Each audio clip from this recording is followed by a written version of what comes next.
All right, guys, so platinum, the monthly continuation candlestick chart from barchart.com. I've got this opened in one of my paint programs, and I've started setting up this search for what looks like, in retrospect, a solid short. So right here, we've got a double top on the monthly chart, pretty conspicuous, I would say. And let's see how everything looks. Well, first of all, the red ADX lines are pulling right, and we've got 3 in one shot. Again, I love 2s and 3s, as I said before. And even though there's not a huge wide distance between them, here you can see a pretty wide distance between them. So, I mean, you've got,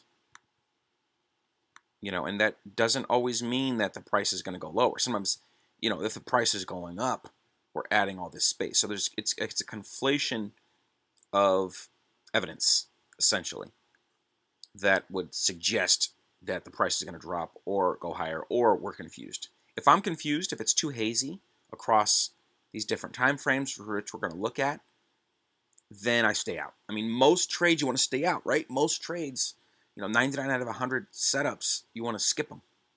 It's those very few that you want to take that you think have a very high probability of a strong move.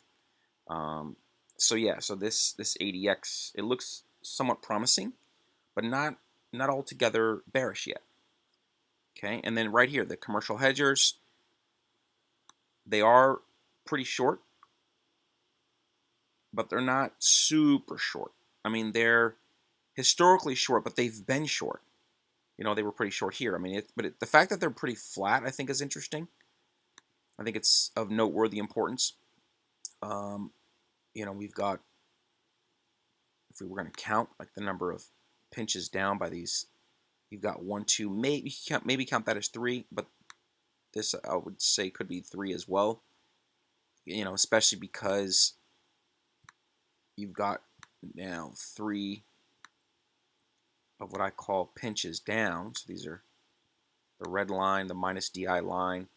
When they form upside down mountaintops, I call that a pinch.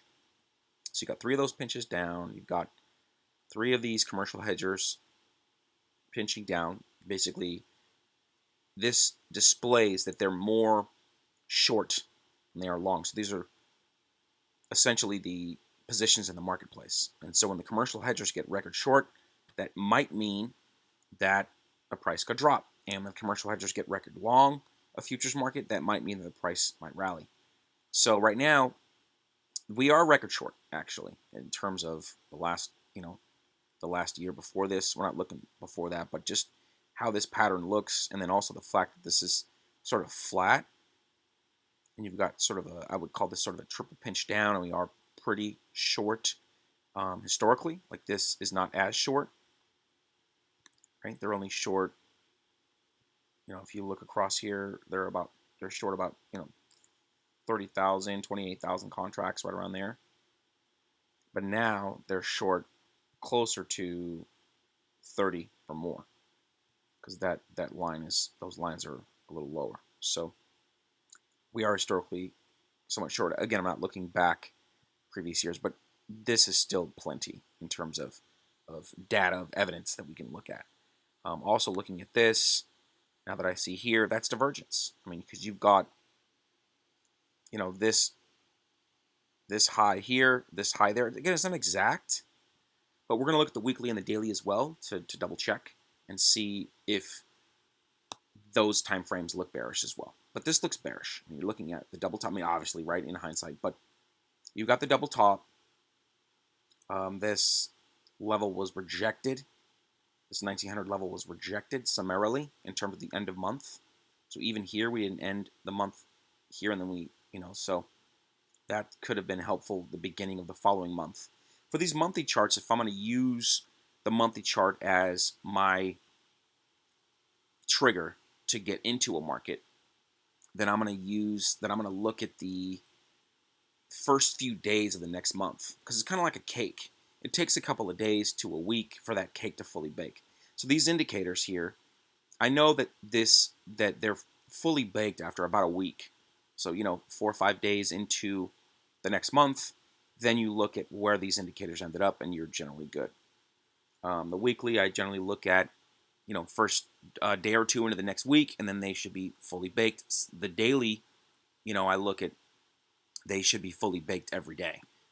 But because it's important to keep in mind what your terrain is and when these indicators become fully baked, obviously. So these are obviously fully baked because this is years later. So, but yeah, this was back in 2011. Platinum had this double top. The monthly, again, pinching down. Commercial hedgers are relatively short. We've got that. I would call this a triple pinch down. I'd call it also sort of a flat board. I love flat boards. And divergence. So this high is lower. The second high is lower than the first high. So that's coming down, and the corresponding price is flat. So that's sort of could be predictive of where the price is moving next. This is slight divergence as well, the RSI. Right, this is a little bit higher than this one. So if I was to draw this here, it's a little higher than this one. And then this, obviously, the MACD clear divergence. So the monthly looks pretty bearish, I would say. Now let's look at the Platinum Weekly. So hopefully you guys can see this pretty quickly. So this right here. So this is something that's, I think, very noteworthy. So you got this sort of rounded top. This is sort of flat. The price dropped, right? Spiked up here, went past here, went past this sort of shoulder. So if this is a head and that's a shoulder, oh, we have a second shoulder here. So let's say we played that. Okay, boom. That's profitable. Awesome. Let's say we got out. But here's the thing. That shoulder didn't play out much longer. It actually spiked up from 1700 all the way up to 1900. So that's showing just rejected that. However, what's most interesting, I believe, is that we went above. So note this green here means that end of month price closed above, or at the top there. And it closed above these other closes. The end of month here closed here. The end of month here closed here. Right? The end of month here closed here. So we're now above that. So here's where the weak shorts would get in, presumably get stopped out, and maybe even do that twice. And maybe they get stopped out twice. I mean, again, I'm not going to go into like exactly when to get in or when to get out. That's subsequent videos. But this is just the general sort of gauge of like, okay, here's how I pick a trade. Here's how I find something where I believe that I'm very close to a good forest in terms of time frame and in terms of taking these trades. But there are some weak shorts that might get in here, and I'm not saying that it's a for sure, but I've seen it. I've seen folks do it. And you get in, you get stopped out once or twice, and then you get gun shy, especially if it's in the same session or the same week or whatever. Or there's no other markets you're looking at, or there's, maybe you lost 4 or 5 times in a row, got stopped out 4 or 5 times in a row on another trade or other trades. I mean, but what's very important to remember is that if you believe that based on your evidence that you still have a good setup, even after you get stopped out once, twice, 3 times, then it is your responsibility, I believe, as a trader, to look at that closely, without emotion. And if it looks bearish, get back in. Get back short.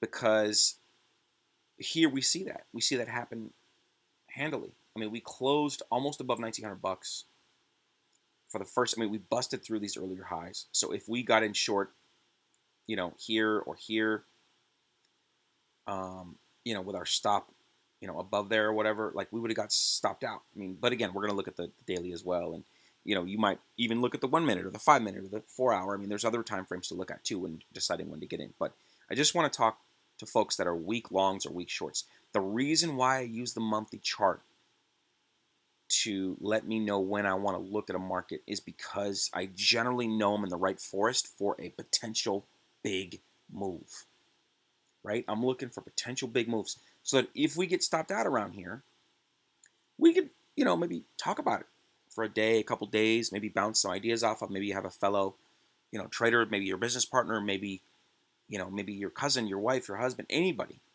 that you can talk about this stuff with and sort of, it's great to be able to have time, a little bit of time to lay this stuff out and figure it out. Because I mean, this price drop, happened once the beginning of September of 2011 happened. The price dropped for that entire month. I mean, it was beautiful. So the entire month of September, you're cleaning up, but it's these months here, or rather these weeks, where it's kind of the thorniest, right? Because you're not as confident potentially, because you're seeing, hey, oh, we busted through this. The Bulls could be winning. We closed above this on the weekly. I think I might have mentioned monthly early, but yeah, this is the weekly. The weekly, we closed earlier above these, so the Bulls are in charge now. But this is why you have to always look at indicators and look at patterns and not always look at just price action, because this is a head fake. So we not only had a head fake of this week where we went up and we closed above this whole line here, but we had another, the price started dropping and then said, oh yeah, it's gonna drop. So potentially guys might get short here, and then another head fake. Bam, this whole week all green. So the market is shaking out its weak shorts, or maybe it's early shorts or early and weak shorts, because I think if you're real savvy, you could potentially get in here. But people don't always get in here. Traders don't always get in here. And traders don't always get in here just once before they got, hit a couple times here and got stopped out. So that's why I look at these different time frames. That's why you got to remember. I read some traders said, I know when I'm getting stopped out that I'm close to the home run. And that's not because he didn't do his work up front. He obviously did the work up front. But he knows that, if you've got a great trading system and or strategy and you've got your parameters, etc., then even if you get stopped out once or twice or even 3 times, if it still looks like a great trade, you've got to take that trade. And that's really important, I think, to mention. But yeah, this is a little thorny. It could be a little thorny here, depending on what indicators you're looking at and what time frames. But this is why I like to look at shorter time frames as I look. But here's another thing that's a piece of evidence. Look at this rounding sort of coffee cup formation. The commercial hedgers extremely short. In fact, they're historically pretty darn record short, I would say. They're not totally record short. They're in the same ballpark as here, but then but it's still pretty short. Short about 35,000 contracts, the commercial hedgers, and that was right around here. August, late August, early September. So we saw some of that research even here early September. That big pinch down. We're looking like right here. So the big move didn't happen until here, that second week. And we were like right here in terms of our commercial hedgers. Well, so you're looking at, so let's just look at this. So you're looking at essentially on the monthly looked like a double top, right? Double top on bearish divergence. But the weekly, it looks like higher highs. So we're looking at higher highs. Let's see divergence. And it is divergence. RSI coming down. Right, the MACD wasn't coming down here, but it started coming down here. So it's coming down. And that's beautiful. And I normally have the slow stocks and a few other indicators on here, but these were my basics for years before I added those other 3. I also use some other indicators at different times, but I just want to look at sort of the essentials of the indicators that I've used for a long time, and this still suggests the bearishness that we saw, the price drop that we saw. So the monthly and the weekly look really good as far as a bearish setup. So the key is obviously to try to suffer the least in terms of finding the entry point on this short. So let's have a little fun here. This is why I love the monthly chart, guys. Is it now that we drop down, we love the monthly, drop down to the weekly, we love the weekly, looks bearish on both, go to the daily. We'll check this out. So let's say we got in here, right? Say it came down, all right, well, the price is going to keep dropping. Well, will it? Because you've got this here. You know, so it all depends on would you have seen it, you know, etc. There's a lot of pieces of evidence. But let's say that you didn't get in until here. Because you want to get in after the end of day closes below the EMA. Right? This red line is the exponential moving average. I love these EMAs. They're very important. Now, this is another reason I love these monthly and weekly setups, because once you drop down to the daily, this doesn't always happen, obviously, but how many times after, let's say you got in here, let's say you did get in here and you got stopped out here, okay, then you got back in here. So that's only one stop out. Then you got back in here because you're confident, and obviously you're seeing, well, let's go over this stuff, right? We're seeing, you know, more divergence, right? We're seeing more divergence. Even this here, right down, we're seeing, obviously this is somewhat redundant because we've seen, you know, we're going to see similar stuff on similar time frames. However, I still think it's important for the granularity of when to get in. So, yeah, this is showing, and the fact that this MACD, that orange line, crossed here, it didn't cross until here. It's really important to keep in mind also. It crossed right there. See? So that second pinch, well, it almost crossed here. It was like flat, and then it came up, but then it crossed there. And so having that orange line cross over the purple line, the MACD line crossing underneath the purple exponential moving average line here, that's like the general place, that's not until here. So yeah, so we could have missed this stop out. This is why I love starting with the longer term time frames, drop into the shorter time frames. Once you close below that EMA, boom, you take that short. How many days until we crossed above this daily EMA? Just the daily EMA. Well, all of these, it looks like lower, lower, lower, lower, lower, lower, lower. We didn't close above the daily EMA until right here at 1550 and change. That was the first time. That's what I love about starting with the longer terms and then moving down to the shorter terms. So this price drop you could have enjoyed. And it's possible you could have enjoyed it without getting stopped out once.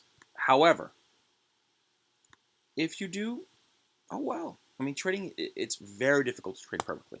It's like being an athlete, right? It's like even if you're a great player, you're going to miss some shots. You're going to miss some clutch shots. So this is the same thing. But you want to be savvy. You want to have your parameters, your rules. You want to have your risk reward be awesome. So if your risk is, you know, $300, you want your reward to be at least $600, and you want to win at least 50% of the time, preferably 60% of the time, right? So now I like the longer term time frames because I love to see like a potential for a much bigger risk reward ratio. I want to see 4-to-1, 5-to-1.